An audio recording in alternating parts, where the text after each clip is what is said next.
Welcome back. Check out what I got in the mail.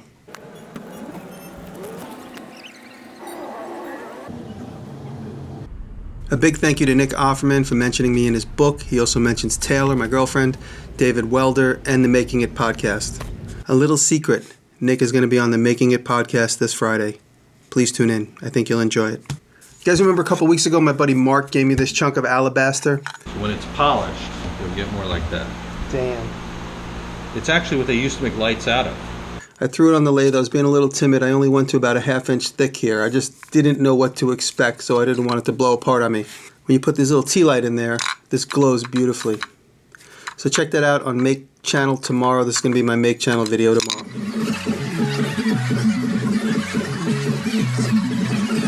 So Gawker invited me to their Comic-Con party that they threw, and I met a couple of cool people. You may have known him as the giant guy who scared Karen earlier. Extreme costumes, Tom's Keeping Triller. Woo! Woo! And of course, you know, from his amazing YouTube channel, DiResta. This is the IO9 Kotaku cosplay ball.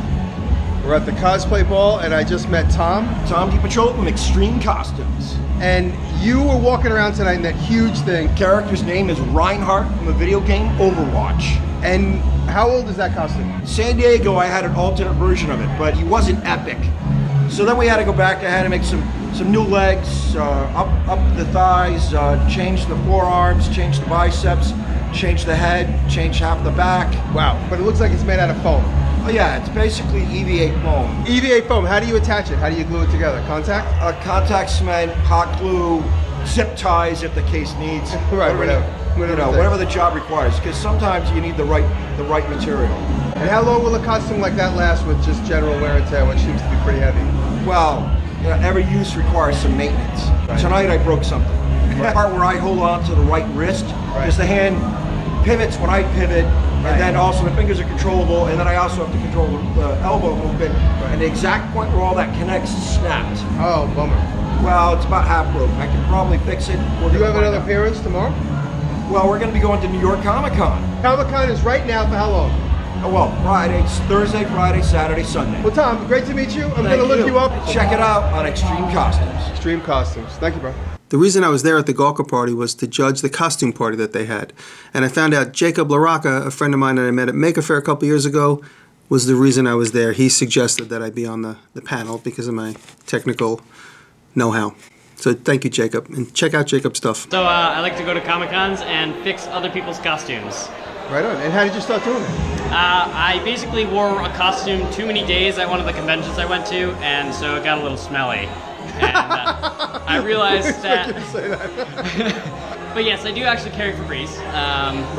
Carry hot glue gun, small toolkit, sewing kit, skewers is actually a useful tool for like strengthening stuff. Tape. Wig tape is very useful. A lot of different stuff. So are you a mobile guy at Comic-Con? You don't have a booth? I do not have a booth. But do you walk around with a sign that says I fix costumes? Yep, it says Rocket's free cosplay repair.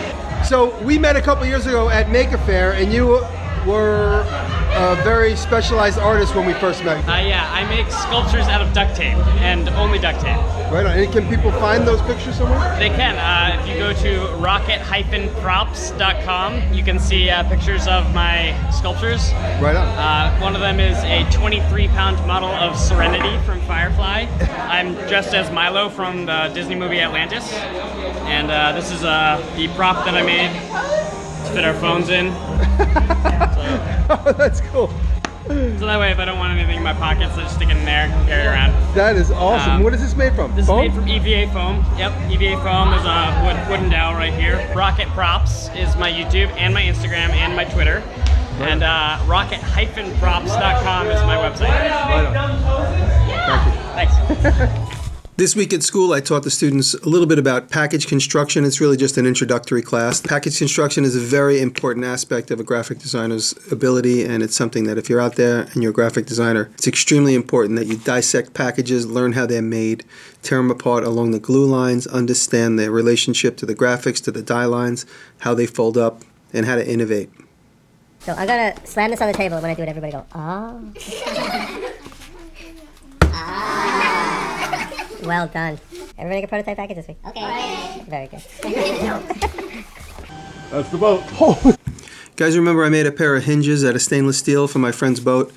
Well, I went to go visit my buddy Tommy, who's working on the boat along with Caesar, and TJ is the owner of the boat. They showed me around, and take a look. It's pretty incredible what's involved. What do you think? It was a little canoe? I saw the pictures, but I didn't realize it was so big. Yeah, this is like the third one TJ's built. Okay, 42 feet long. The brand is like Westmac. This is TJ's second one. Jesus, how old is it?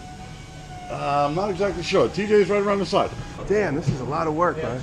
Yeah, Jim, climb on. We'll show you everything that. It was an old commercial fishing boat, but this cabin only came to here. He cut the back wall out of it and extended it 5 feet back.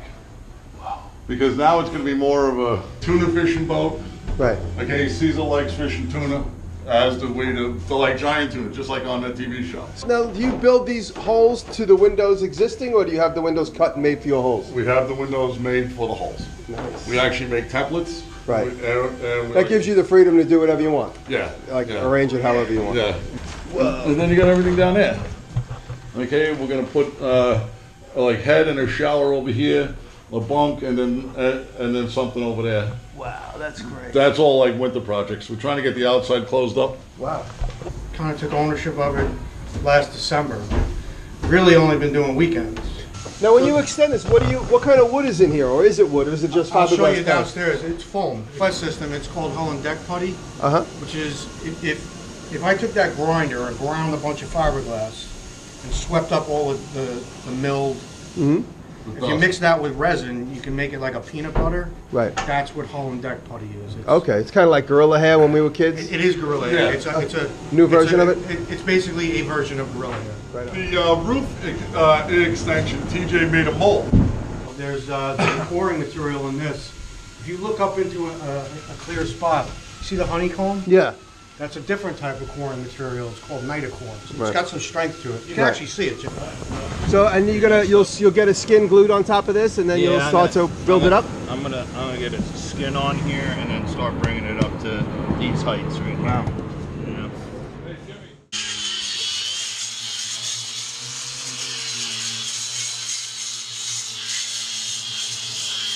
So now I got the whole boat in the saddle. All right, Cecil, hole in that tuna. Will this be south of 100,000?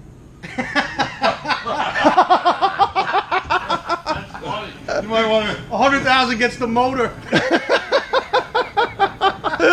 Maybe. Without the gear. Without the transmission. I knew you'd say no, but I didn't expect that reaction. Let's just say everything you do costs money. Because it's a boat, not a house. Right. It's probably double the money. Right. Let's put it this way. To call up an order and have this boat built is well over $1 million. Right, we can imagine, yeah. I didn't buy it new, I bought it used. Right, you got a good start. And we did a lot of the work ourselves. Right. For free, just materials.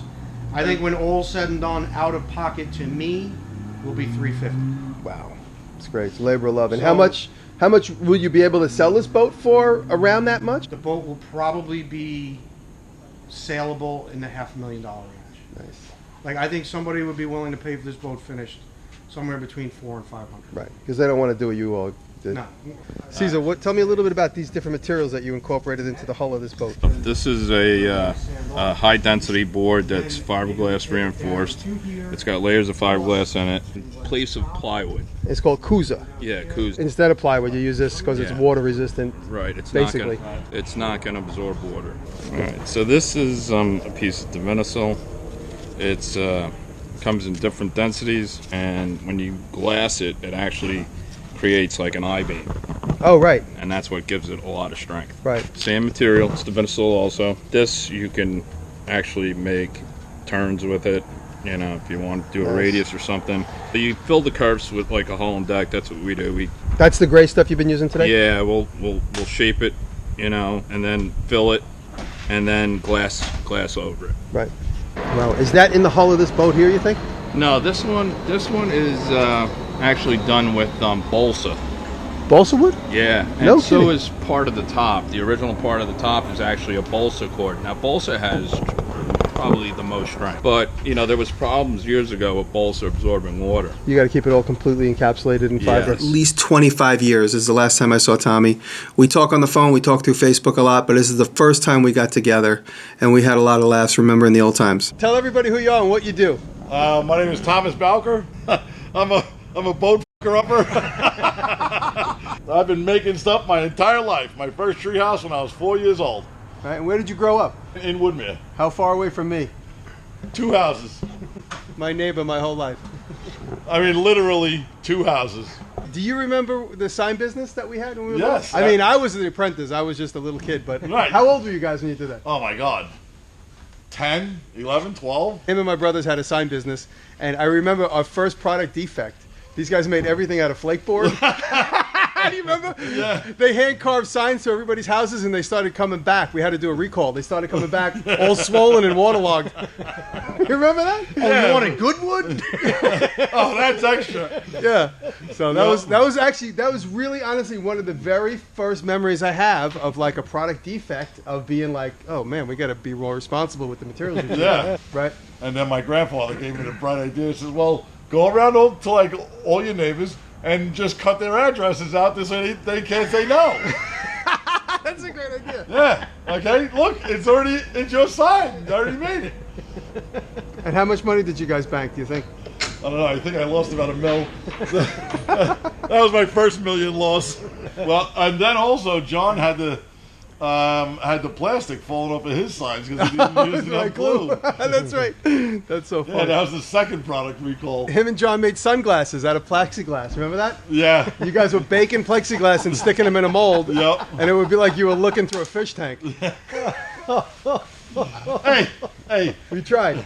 if you don't try, you'll never succeed. That's the bottom line.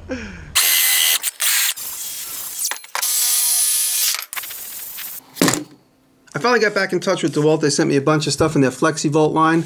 They want me to make a few things. Look forward to a couple of new projects. I think the first thing up at the farmhouse is I'm going to build a bridge that goes to the back of the property. The beaver pond is fed by a ravine, and because of that ravine, I've never been on the back, say, 15 acres because the water cuts the property in half. So Willie and I are going to build a bridge that takes us to the other side. Look forward to that. Thanks for watching.